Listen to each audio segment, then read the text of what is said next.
सभी स्टूडेंट को प्यार भरा और दिल से नमस्कार करता हूं और मैं लेके आ चुका हूं यूपी पुलिस के जीके। यानी यूपी पुलिस की अगर आप तैयारी कर रहे हो मेरे स्टूडेंट, तो आपके लिए जीके और जीएस के टॉप क्वेश्चन लेके आया हूं री एग्जाम की दृष्टि से। तो एक बार मेरे सारे स्टूडेंट इसे लाइक और शेयर करेंगे और अंत में कमेंट करेंगे कि हर क्लास के तहत आपके कितने क्वेश्चन सही होते हैं। क्योंकि पिछली बार भी मैंने बताया आपको 17 और 18 को जो पेपर हुए थे उसमें कम से कम मेरे पढ़ाए हुए जीके में हर शिफ्ट में 70% क्वेश्चन मेरे पढ़ाए हुए मिले थे। यानी अगर आप देख सकते हो तो इस हिसाब से मोस्ट इंपॉर्टेंट क्लास है। मात्र आप मेरे को 15 मिनट दे दीजिए, आपका पूरा पेपर में गारंटी लेता हूँ जीके की। में टेंशन लेने की जरूरत नहीं है, जीके में कोई गारंटी नहीं लेता, मैं गारंटी लेता हूँ। पहला क्वेश्चन देखो, 1936 में लखनऊ में आयोजित भारतीय राष्ट्रीय कांग्रेस के अध्यक्ष कौन थे? यानी यहाँ कांग्रेस होना चाहिए था, इन्होंने रखा नहीं, कोई बात नहीं।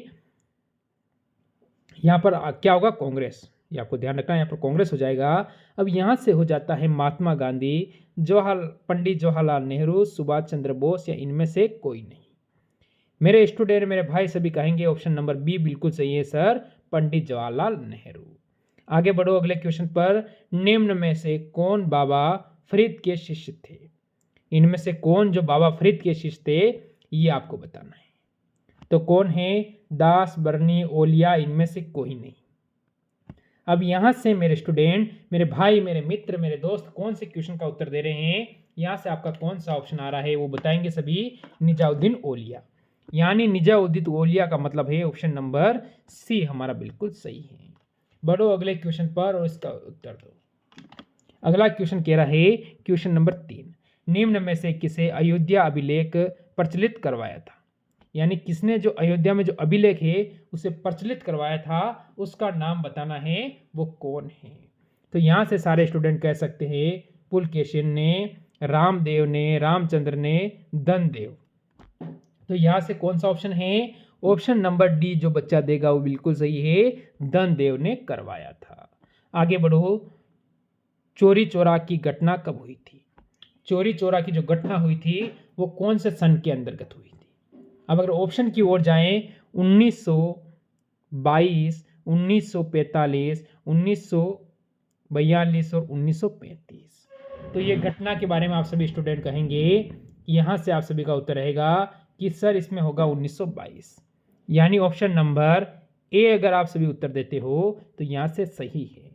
आगे बढ़ो, किस शासक द्वारा कौशाम्बी के स्तंभ लेख को प्रयाग से स्थापित कर दिया गया था? ऐसा कौन सा शासक था जिसको जो क्या है कौशाम्बी के जो अभिलेख थे, स्तंभ लेख थे, जिसे आप स्तंभ लेख कहते हो, ठीक है, उसको क्या किया था? प्रयाग में स्थापित किया, यानी प्रयागराज जिसे आप कहते हो इलाहाबाद। तो आप सभी कहोगे यहां से sir option number C Akbar बिल्कुल सही रहेगा। बढ़ोगे अगले क्वेश्चन की ओर। किस स्थान को महाजनपद काल में मित्र उपाधि वाले राजाओं और कुषाणों के सिक्के प्राप्त हुए हैं? मित्र उपाधि वाले राजाओं और कुषाणों के सिक्के प्राप्त हुए हैं, महाजनपद के काल के बारे में आपसे पूछ रहा है। तो अब आपका उत्तर यहां से क्या रहेगा? तो अही छत्र, कौशल, प्रयाग, कन्नौज। मेरे स्टूडेंट, मेरे मित्र, मेरे दोस्त, मेरे भाई, 4 ऑप्शन आपके सामने हैं और एक है जो हमारा उत्तर बिल्कुल सही है। तो ऑप्शन नंबर जो बच्चा ए देगा वो बिल्कुल सही रहेगा। यहाँ पर आगे बढ़ो, किस कला शैली को बुद्ध की प्रतिमा पहली बार विकास हुआ है? ये आपको बताना है, किस कला शैली में बुद्ध की जो प्रतिमा है उसका पहली बार विकास हुआ है, उसको हम क्या कहेंगे? अमरावती कला शैली कला में, मथुरा कला में, गुप्त कला में, या मौर्य कला में? अब यहां से आप सभी स्टूडेंट उत्तर देंगे, आप सभी कहोगे सर मथुरा कला। मथुरा कला का मतलब होता है ऑप्शन नंबर बी बिल्कुल सही है। बढ़ेंगे अगले क्वेश्चन पर। सत्य भक्त में भारतीय कम्युनिटी पार्टी का पहला सम्मेलन कहां आयोजित किया गया था? यह बताना है, आगरा, कानपुर, इलाहाबाद, दिल्ली। मेरे स्टूडेंट, यहां से मेरे दोस्त सारे अपना उत्तर देंगे और ऐसा करें कि उत्तर बिल्कुल सही हो, ना कि उत्तर आपका गलत हो। और उत्तर देने की कोशिश करनी नहीं आता है तो कमेंट कीजिए, उसका भी मैं आपको रिप्लाई दूंगा। कानपुर। कोई भी बच्चा अगर मेरे को कमेंट करता है तो उस चीज का मैं आपको रिप्लाई हमेशा देता रहता हूँ। आगे बढ़ो, किस महाजनपद की राजधानी वाराणसी थी? बहुत जल्दी आपके ऐप भी लॉन्च हो जाएगा, जिसमें आप सभी बच्चों को कोशिश करेंगे कि फ्री तैयारी कराई जाए थ्योरी के साथ, वो भी आपके लिए लेके आऊँगा। पर उसके लिए आपको थोड़ा सा सपोर्ट करना पड़ेगा, तभी वो संभव हो सकता है। तो आप सभी कहोगे काशी। काशी का मतलब मेरे स्टूडेंट ऑप्शन नंबर बी यहाँ से बिल्कुल सही है। आगे बढ़ो क्वेश्चन नंबर 10 की ओर। 1857 के ईस्वी के पहले 1857 की अगर बात चल रही है, आपको पता है क्यों ये इंपॉर्टेंट है, क्योंकि यहाँ पर एक क्रांति हुई थी 1857 की क्रांति के, इसीलिए।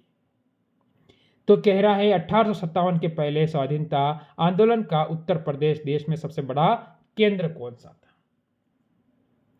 उत्तर प्रदेश में उस समय का सबसे बड़ा केंद्र कौन सा था, यह आपसे पूछ रहा है। ऑप्शन पे आप जाओगे मेरठ, ग्वालियर, कानपुर, झांसी। ये आपको बताना है। तो स्वाधीनता यानी आंदोलन क्रांति का जो मुख्य केंद्र था वो था मेरठ। मेरठ का मतलब मेरे स्टूडेंट ऑप्शन नंबर जो बच्चा ए देता है वो बिल्कुल सही है। आगे बढ़ेंगे। उत्तर प्रदेश के किस क्षेत्र की मुठभेड़ में चंद्रशेखर आजाद शहीद हुए थे? ये क्वेश्चन आपको पता है 2022 के एसएससी जीडी में पूछा था कि चंद्रशेखर आजाद की मृत्यु कहाँ हुई थी। ये क्वेश्चन आपसे पूछा था, एसएससी जीडी ने पूछा था, ये आपको ध्यान रखना है। मुझे अच्छी तरह से याद है ये क्वेश्चन। तो आप सभी क्या कहोगे? कानपुर में, इलाहाबाद में, सहारनपुर में और आगरा में। मुठभेड़ यानी जो कि अंग्रेजों और सुबह क्या है चंद्रशेखर आजाद में झगड़ा जो हुआ था वो होता इलाहाबाद, एक बाग यानी पार्क के अंदर हुआ था। यह भी आपको ध्यान रखना है। आगे बढ़ेंगे। सूरदास का जन्म उत्तर प्रदेश में कहाँ हुआ था? सूरदास जो फेमस हैं, तो यहां से उनका जन्म हमसे पूछा है कि उत्तर प्रदेश के कौन से कहां पर हुआ था। तो हम क्या कहेंगे यहां से, जैसे बरन यानी बुलंदशहर, राजापुर, चित्रकूट, सी मथुरा, या इनमें से कहीं भी नहीं। तो ये तो नहीं हो सकता है, पर सी मथुरा यानी ऑप्शन नंबर जो बच्चा सी दे रहा है वो बिल्कुल सही है। बढ़ो अगले क्वेश्चन पर। सूरदास के गुरु का नाम क्या था? सूरदास के जो गुरु थे, जैसे कि अभी आपने गुरु पूर्णिमा मनाई है, जो हमें ज्ञान देता है, जहाँ से हमें सीखने को मिलता है छोटी या बड़ी चीज़ कोई, वो हमारे लिए गुरु के समान है। अगर वो हमारे गुरु के समान है मेरे स्टूडेंट, मेरे दोस्त, तो ये कह रहा है कि सूरदास के गुरु कौन थे? तो वल्लभाचार्य। यहाँ से वल्लभाचार्य ऑप्शन नंबर जो बच्चा बी देगा वो बिल्कुल सही रहेगा। आगे बढ़ो अगले क्वेश्चन पर।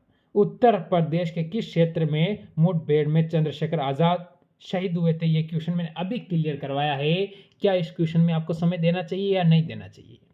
हाँ, जिसने सच्चे मन से पढ़ा है उसको समय की जरूरत नहीं है, और जिसने नहीं पढ़ा है उसको तो जरूरत है भैया। तो आप सभी कहोगे sir Allahabad option number B, क्योंकि मैंने अभी एक क्वेश्चन कराया है, रिवीजन हो गया है। आगे बढ़ो। 1942 में भारत छोड़ो आंदोलन के समय उत्तर प्रदेश के किस शहर में राष्ट्रीय सरकार की स्थापना की गई थी? ये भारत छोड़ो आंदोलन हुआ था 1942 के अंदर। महात्मा गांधी ने कहा था, नारा दिया था, अंग्रेजों भारत छोड़ो। यानी यहाँ से बहुत प्रभाव पड़ा है। उसके बाद जो द्वितीय विश्व युद्ध भी हुआ तो उससे भी बहुत ज़्यादा प्रभाव पड़ा था। इसके कारण हमारे देश को आज़ादी में, चलो अच्छी बात है। अब हम यहाँ से कहेंगे बलिया, मेरठ, कानपुर और गोरखपुर। यहाँ से मेरे स्टूडेंट, मेरे सारे बच्चे बताएंगे हमारा उत्तर क्या है। तो बलिया, बलिया का मतलब होता है option number A. Option number A बिल्कुल सही है। बताओ अगले क्वेश्चन का उत्तर। भगवान बुद्ध ने ज्ञान की प्राप्ति के उपरांत पहला उपदेश कहाँ पर दिया था? बताओ, क्वेश्चन सारे लाजवाब है कि नहीं है?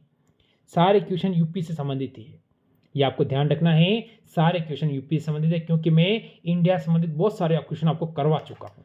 तो मैंने सोचा 8-10 क्लास से यूपी से संबंधित करवा दूँ, जो यहाँ से भी आपका एक क्वेश्चन नहीं चुके है। जैसे भगवान बुद्ध को ज्ञान की प्राप्ति के बाद उपरांत पहली बार उपदेश कहाँ पर दिया था? तो पहला उपदेश दिया था, वो दिया था सारनाथ। सारनाथ का मतलब होता है मेरे स्टूडेंट ऑप्शन नंबर बी। बढ़ेंगे अगले क्वेश्चन पर। उत्तर प्रदेश में बेलन घाटी की खुदाई किसके निर्देशन में करवाई गई थी, यानी किसकी देख रेख में करवाई गई? यह आपको ध्यान रखना है। कहा कि बेलन घाटी में खुदाई करवाई गई थी, वो किसके देख रेख में करवाई गई थी? अब यहाँ से आपके सामने 3 ऑप्शन है। Doctor PK Sinha, Dayanand Sahni, G.R.. Sharma, इनमें से कोई नहीं। अब आप बता सकते हैं आपका उत्तर क्या है। क्या मेरा स्टूडेंट कह सकता है सर बिल्कुल G R. Sharma. Option number C हमारा बिल्कुल सही है, जिसे कोई गलत नहीं कर सकता है। राज्य में किस स्थान से गुप्तकालीन यमुना की एक मूर्ति प्राप्त हुई है? गुप्तकालीन यमुना की एक मूर्ति प्राप्त हुई है, वो कहां से हुई है, ये आपको बताना है। तो अहि छत्र, कुशाम्बी नगर, कौशाम्बी, भित्तर गांव। यहां से मेरे स्टूडेंट, मेरे बच्चे, मेरे भाई, मेरे दोस्त, मेरे सब पार्टी कहेंगे ऑप्शन नंबर सर ए बिल्कुल सही है। आगे बढ़ें अगले क्वेश्चन पर। गाजियाबाद जिले में हिडन नदी के किनारे किसकी खोज की गई है? हिडन नदी गाजियाबाद में किसकी खोज की गई है, ये आपको बताना है। तो यहां से हम क्या कहेंगे कि हमारा उत्तर एकदम सही हो जाए। क्या मेरा कोई स्टूडेंट इसके बारे में मेरे को जानकारी दे सकता है?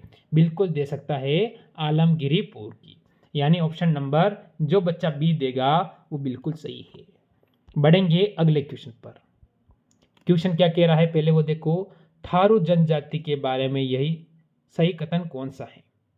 थारू जनजाति के बारे में कौन सा कथन सही है? क्योंकि थारू जनजाति के बारे में बहुत सारे क्वेश्चन आपको करवा चुका हूं, यहां से एक भी क्वेश्चन किसी बच्चे का गलत नहीं होना चाहिए।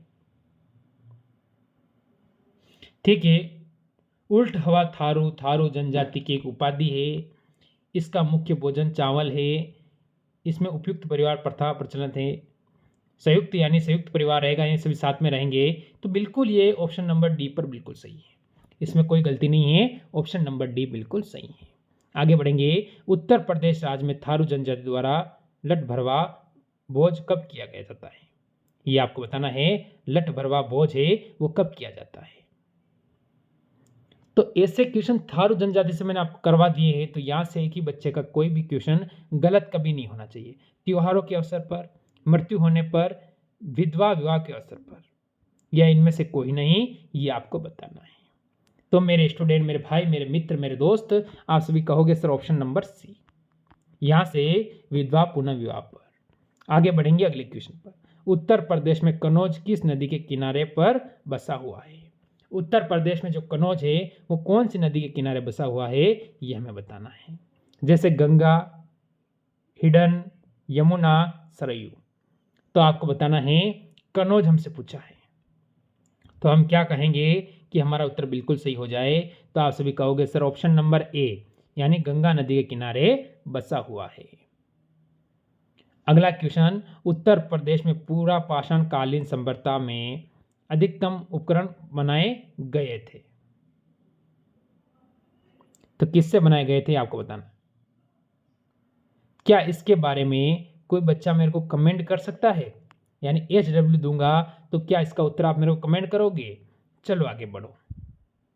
बागों का शहर के नाम से राज्य में कौन सा शहर प्रसिद्ध है? बागों के शहर के नाम से राज्य में कौन सा शहर प्रसिद्ध है, ये बता देंगे सारे स्टूडेंट कि बागों का शहर के नाम से राज्य में कौन सा शहर प्रसिद्ध है। तो हम कह सकते हैं आगरा, लखनऊ, मेरठ, इलाहाबाद।